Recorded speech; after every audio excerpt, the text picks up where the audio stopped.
بسم الله الرحمن الرحیم. السلام علیکم. په ماشومانو کې د پیدایش نه واله او د 8-9 میاشتو پورې د پوزې بندېدو د تکلیف ډېر زیات وي، خاص کر د شپې په ټایم کې یا کم ټایم کې چې ماشوم پیس کی او ماشوم چې کله ساه اخلي نو د ساه اخیستو سره هغه لږ خرشکار غونډه کې اواز کوي.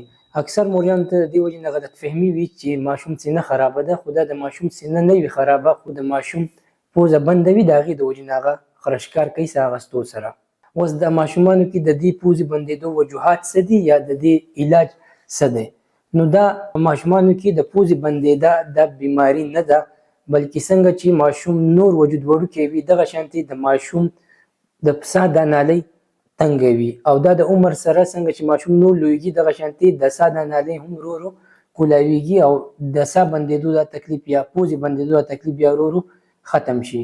د دې نه علاوه د دې نور وجوهات هم کېدای شي، که چېرې ماشوم ته زکام وشي یا ماشوم یخه هوا راکاږي. دې نه علاوه ماشوم په خوا کې چېرته پرفیوم یا سپری وغیره وشي یا ماشوم ته الرجي وشي نو د هغې سره هم کېدای شي.